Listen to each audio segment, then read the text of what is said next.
आप सच से कब तक भागेंगे? ये बच्चे इतिहास क्यों ना जाने? बिल्कुल, बच्चे ये इतिहास जाने, नोआ खाली का भी इतिहास जाने।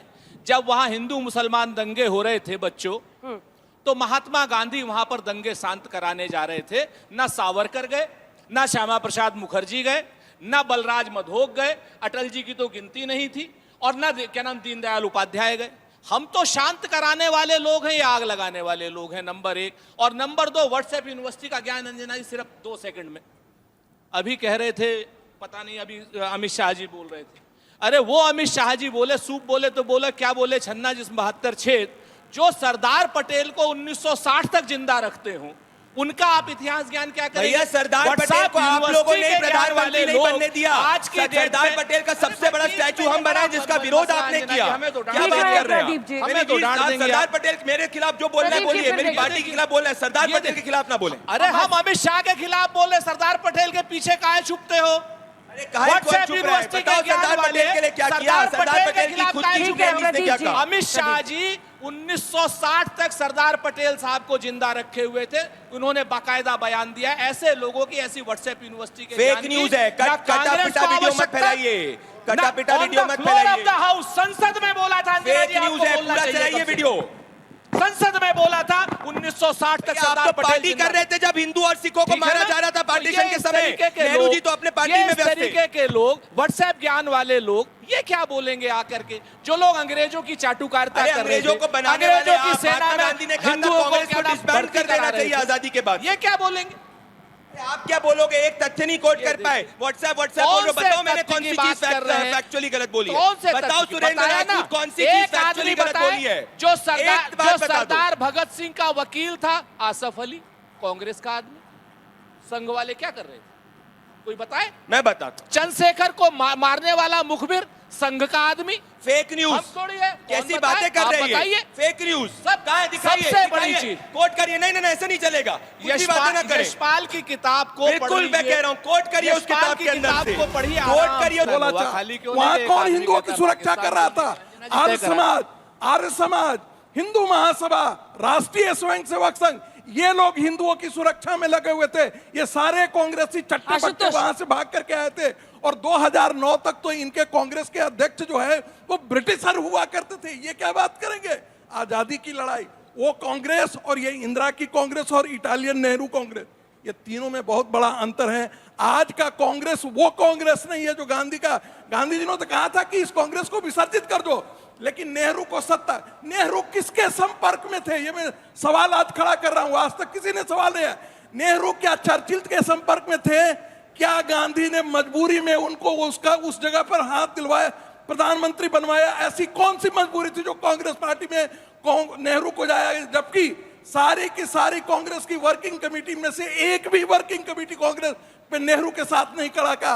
कौन सी ऐसी विदेशी ताकतें थी जो कांग्रेस पार्टी में प्रधानमंत्री को प्रधानमंत्री के रूप में पंडित जवाहरलाल नेहरू को खड़ा किया? क्या कांग्रेस पार्टी के नेहरू किसी विदेशी ताकत के साथ अलायंस में उस समय बातें कर रहे थे? आशुतोष जी, अब जो तमाम सवाल वो खड़े कर रहे हैं, अगर आप उस पर जवाब देना चाहे तो वो दे। लेकिन अगर विभाजन विभीषिका दिवस, यानी आम भाषा में जनता के लिए बताएं तो बंटवारे का जो दर्द है इस देश का, उसके लिए एक दिन अलग से रखा गया है कि बच्चे समझे, तो उसमें क्या गलत है? लेकिन बीजेपी कांग्रेस पार्टी को सीधा इसके लिए जिम्मेदार ठहरा रही है। अभी आपकी इस डिबेट में एक महापाप किया गया है। गांधी जी को विदेशी एजेंट घोषित कर दिया गया। नहीं कहा है, गलत बात मत बोलिए। आपको बीच में नहीं बोला, गलत बात मत बोलिए। मैंने आपका नाम भी नहीं लिया। देश की जनता को गुमराह नहीं कर सकते हैं। मैंने आपका नाम भी नहीं लिया। नेहरू को लेकर के कहा था कि आखिर क्या कारण था, किसके साथ अलायंस है? अब वो बोल ले। नहीं लिया, चोर की दाढ़ी में मैं ये बोल भी नहीं सकता। अभी क्या बोला? किसके इशारे पे? कौन थे जिन्होंने जवाहरलाल नेहरू को अपना उत्तराधिकारी घोषित किया? तो उनका नाम था महात्मा गांधी। किन्होंने जवाहरलाल नेहरू का नाम आगे बढ़ाया था? महात्मा गांधी। और कह रहे हैं कि किसके इशारे पे उनको गद्दी दी गई प्रधानमंत्री? तो आप वाकई में महात्मा गांधी को ही दरअसल आप दोषी ठहरा रहे हो, और इतने कंफ्यूज्ड हैं कि वो कांग्रेस अलग थी और ये कांग्रेस अलग है। तो उस कांग्रेस को आप आजादी की लड़ाई के लिए, पार्टीशन के लिए जिम्मेदार भी ठहराते हैं और उसको एक बेहतर कांग्रेस भी मानते हैं। मतलब इतना कंफ्यूजन कहां से आता भाई? मैं तो समझ नहीं पाता। महत्वपूर्ण सवाल क्या है? महत्वपूर्ण सवाल यह है कि क्या आरएसएस ने आजादी की लड़ाई में कभी भी हिस्सा लिया? कभी भी? क्या हेडगेवार को छोड़कर आरएसएस का कोई भी प्रमुख कभी जेल गया? क्या आरएसएस का एक भी स्वयंसेवक कभी फांसी के फंदे पर लटका जैसे भगत सिंह लटके?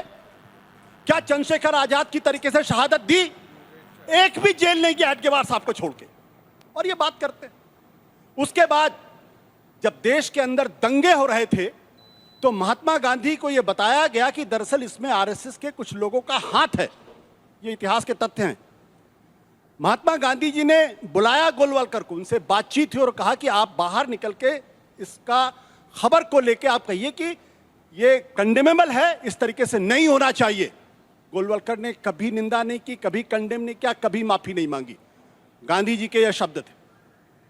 महत्वपूर्ण सवाल क्या है कि जिन लोगों ने पाकिस्तान प्रस्ताव जब 1940 में बना, पाकिस्तान का प्रस्ताव, जिसने वो प्रस्ताव पारित किया, उसके साथ मिलकर सरकार बनाई इन लोगों ने, तब ये तो बड़े पाक साफ हैं। इनके श्यामा प्रसाद मुखर्जी अंग्रेज गवर्नर को चिट्ठी लिखकर कहते हैं कि क्विट इंडिया मूवमेंट को हर हालत में क्रश करना चाहिए। ये लड़ाई की बात करते हैं। और सबसे बड़ी बात, आखिरी बात, खुद बाबा साहब अंबेडकर ने, हाँ, बाबा साहब अंबेडकर ने बाकायदा कोट है कि क्या कारण है कि जिन्ना और सावरकर की जुबान एक है टू नेशन थियरी पे। ठीक है, जल्दी से जवाब एक दीजिए। मिनट, ठीक है, पूरा कर ले, पूरा करिए। देखिए, क्या कारण है? वो कहते हैं मैं बड़ा हैरान हूं इस बात को लेके कि टू नेशन थियरी पे मोहम्मद अली जिन्ना और सावरकर की जुबान एक है। मैं हैरान हूं इस बात को लेके। ठीक है, और इसके साथ साथ एक 10 सेकंड और मुझे दे दीजिए।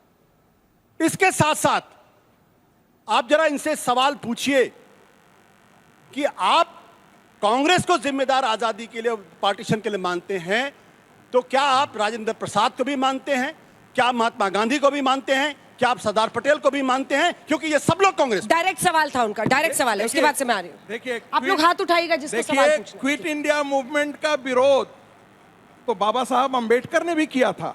1939 में हिंदुओं को ब्रिटिश आर्मी में भर्ती होने के लिए डॉक्टर अंबेडकर ने भी किया था।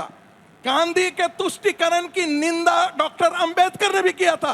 आप सोच लीजिएगा, आप राष्ट्रपिता महात्मा गांधी के खिलाफ बोल रहे हैं, फिर वो उसको पकड़ेंगे तो मत बोलिएगा। ये तो महात्मा गांधी को एजेंट बना चुके हैं। महात्मा गांधी को एजेंट बनाने का काम संगीत रागी ने किया है। माफी मांगनी चाहिए। उन्होंने कहा कि गांधी जो है वो देश के साथ गलत कर रहे हैं। ये डॉक्टर अंबेडकर का लिखा हुआ है, आप पढ़िए तो सही। माय थॉट्स ऑन पाकिस्तान पढ़ के दीजिए।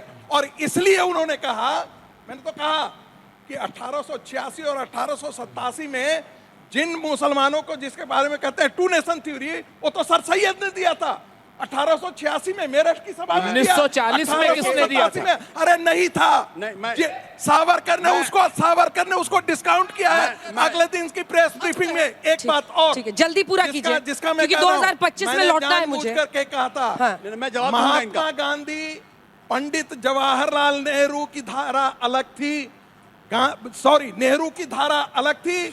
सरदार पटेल, डॉक्टर राजेंद्र प्रसाद, बाकी और सारे जो जेबी कृपलानी, उनकी धारा बिल्कुल अलग थी। अंजना जी हमारे घर में झांका करते थे रोज के रोज, अपना काम कुछ नहीं करते। दोनों के अंदर दो विभाजन था।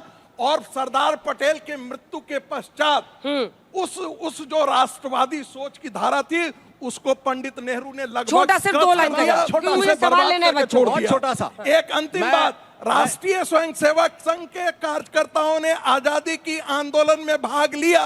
राष्ट्रीय स्वयंसेवक संघ एज ए संगठन भाग नहीं लिया। ये अतथ्यात्मक गलती आप बना ले। आज भी राष्ट्रीय स्वयंसेवक संघ सत्ता में जल्दी बोलिए, राजनीति नहीं करता है, लेकिन स्वयंसेवक जरूर करता है। मिस्टर रागी जल्दी।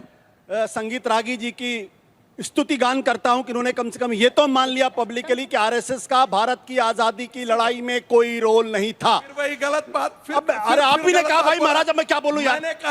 मैंने कहा गलत बात। अब मुझे बोलने दीजिए। 1930 की गलत बात नहीं। दूसरी बात, मैंने दूसरी बात के बारे में if you go by logic, तो दरअसल ये सर सैयद अहमद का शिष्य बना रहे हैं विनायक सावरकर को मैं शिष्य ना, ना, बना रहा आपने हूं कहा क्योंकि टू नेशन थियरी के विभाजन जनक सर सैयद दस्तावेज अहमद पर थे। पंडित नेहरू ने सिग्नेचर किया था। अरे भाई, आप सावरकर मुझे ने नहीं बोलने किया दीजिए था। ना। रागी जी, मुझे सावरकर ने माइक नहीं हटाना किया था। पड़ेगा फिर। नहीं, वो गलत फैक्चुअली गलत बोल हाँ, ठीक रहे है, तो हाथ उठाइए ना, आपको टाइम दूंगे, ऐसे थोड़ी देखिए, बोलिएगा। इन्होंने समय खुद- बर्बाद हो रहा है ना, इन्होंने- बच्चों को सवाल इन्होंने पूछना खुद ही है। कहा कि टू नेशन की थियरी सर सैयद अहमद ने दी, यही कहा ना इन्होंने।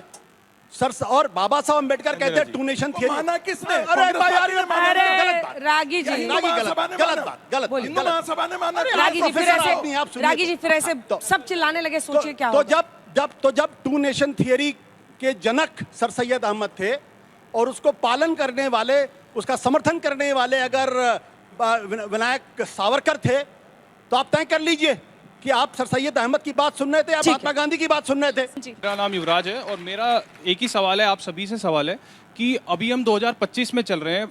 बोला जाता है कि अगर आपको अपने जीवन में आगे बढ़ना है तो आपको इतिहास को लेकर, लेकिन उसको साथ में लेकर, लेकिन उसको पीछे छोड़ना पड़ेगा, तभी आप आगे अपने जीवन में जा पाएंगे।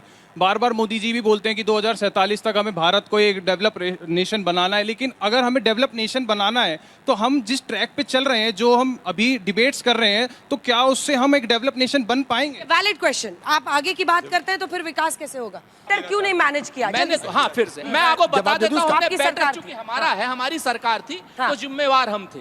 अगर हमने अच्छे काम किए थे तो कुछ असफलताएं भी हमारे सर पर आएंगी। वो तो खुलकर मैं मान रहा आपको है। बताऊं, सेना, उस वक्त की सेना, अंजना जी, हाँ। उस वक्त की सेना ने और कांग्रेस के सेवा दल ने लेकर के जिस तरीके की क्या नाम लोगों की मदद की थी और जिस तरीके से विभीषिका में मदद की थी, वो अपने आप में अतुलनीय ठीक है, है, उसको अब आप पढ़ना जवाब दीजिए चाहिए। इस बच्चे बाकी का। आशुतोष जी जिससे पूछते हैं। प्रदीप जी ये पूछा कि आपको एक चीज मैं 2047 जोड़ना में चाहता हूं, विकसित भारत बनाना है, एक- आप अंजना। 1947 में ले जा रहे हैं। बिल्कुल, परंतु हमको थोड़ी पता था कि हम जब विभाजन विभीषिका दिवस बनाएंगे तो कांग्रेस पार्टी उसका भी विरोध करेगी।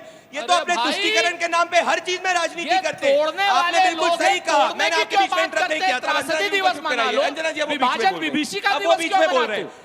और ये जवाहरलाल 14 नेहरू क्या तारीख कर रहे को थे? चेन्नई को जम्मू क्यों याद कश्मीर करते का हो? मसला लेके यूनाइटेड भाजपा- नेशंस में जवाहरलाल नेहरू भाजपा और गए, ये पाकिस्तान। जवाहरलाल नेहरू कर रहे थे। भाजपा अब और सुनिए, पाकिस्तान इन्होंने एक- बोला कि आरएसएस ने भाजपा कोई भी रोल नहीं कांग्रेस प्ले को किया गाली था। देती है 14 सरदार तारीख को, पटेल अपना और लेटर पाकिस्तानी लिखते भी कांग्रेस को गाली 1948 देते हैं 14 में तारीख गुरुजी को। गोलवलकर को ये है। कि भाई इतनी ज्यादा अनप्रेसिडेंटेड कांग्रेस भी कैलामिटी हुई थी गाली पार्टीशन के खाती है समय, पाकिस्तानियों से, आरएसएस भाजपा के वालों से। वर्कर्स आगे आए और हिंदू और सिखों की मदद करी, ना कि कांग्रेस सेवा दल ने। अभी आईएएस के चीफ ने क्या कहा? पॉलिटिकल बिल विल में थी, छुपे बैठे थे इसीलिए तब। ऑपरेशन सिंदूर हुआ। कौन कह रहा था कि पॉलिटिकल विल नहीं थी? कांग्रेस पार्टी और राहुल गांधी कह रहे थे। तब से लेकर अभी तक अरे वो बच्चा पूछ रहा था, उस पर तो पाकिस्तान की आइए, बात कर खड़े हो रहे जाओ यार तुम। नरेंद्र मोदी कमजोर खड़े हो जाओ। प्रधानमंत्री है, कांग्रेस इस जिम्मेवारी सवाल से पर कहती है। आइए जरा। वो कह रहा है कि 1947 पर अगर हम चर्चा रोक देंगे तो आगे कैसे बढ़ेंगे? 2047 अंजना जी, हम तो चाह रहे हैं कि मैं 47 इसलिए की चर्चा हो। अंजना जी, इसलिए जरूरी है क्योंकि उस मुस्लिम लीग को इसलिए भी आजाद जरूरी भारत नहीं है में कि फिर से नरेंद्र मोदी जी कांग्रेस पार्टी स्वयं एक कमजोर प्रधानमंत्री। कांग्रेस पार्टी ने मुस्लिम नरेंद्र लीग मोदी की जी मानसिकता कमजोर और मुस्लिम प्रधानमंत्री, लीग कमजोर दोनों को रणनीति, फिर से हम खड़ा लोग दिया है। POK को ले सकते उसी थे। प्रकार की POK रेडिकल को ले इस्लाम सकते की थे। मानसिकता सीज का फायर करा दिया गांधी डोनाल्ड परिवार ट्रंप के और कहने से। गांधी परिवार और नेहरू परिवार ने डोनाल्ड ट्रंप के फिर से कहने से इस जो देश में सीज खड़ा फायर कर करा दिया है, है। वो बहादुरी की सरपंच से बात जुड़ा करेंगे। होने के नारे कमजोर जो भी है, पाले कायर भी लगते है। थे, आज आजाद भारत में भी लग रहा है। हमने कहा ना, बांग्लादेश की जो कमजोर भी स्थिति है, थी, कायर भी है। पश्चिम बंगाल में भी वही हो रही अंजना है। जी, ये मानसिकता को पैदा करना, उसको सिर्फ पोषण हिंदू करने का मुसलमान, काम बिल्कुल जरूरी कांग्रेस इसलिए- पार्टी और गांधी परिवार ने किया है। बेटा जरूरी इसीलिए क्योंकि कांग्रेस पार्टी ने पार्टीशन करा तुष्टीकरण की वजह से। 2025 के अंदर भी ये तुष्टीकरण की बात कर रहे हैं। अरे आप 70 लोग सालों में कहाँ से इन्होंने अपनी बचा नीति लेते को आगे ना, नहीं करा। जनसंघ तो हमारा वाले। कर्तव्य है कि अगर संघ इस पे वाले फॉलो बचा करोगे लेते तो ये 47 पार्टीशन वाली बात है। हम तो विकास की अंग्रेजों बात की कर रहे हैं। चाटुकार पर ये तो करते तुष्टीकरण हैं। कर रहे हैं। नेहरू जी तो जेल में चाय की चुस्की और अखबार अभी के तो साथ पूछा बैठे हुए आपने। होते थे। अच्छा, आपके सवाल का जवाब नहीं मिला। वो सुख अंजना, एक नहीं मिनट। मिला था किसी जेल ने में। नहीं दिया। सावरकर के हाथों में बेड़ियां थी अरे और बस हो पैरों गया, में हो बेड़ियां थी। नेहरू झूठ चाय बोल की रहे चुस्की हैं। और हो अखबार गया। के साथ जेल में थे। 60 रुपया पेंशन लेते थे, बता रहे थे बेड़ियां थी, हथकड़ियां थी। तो देखिए, 5 दिन भी नेहरू को होता तो आप माफी मांगने के लिए पूरा खानदान आ जाता।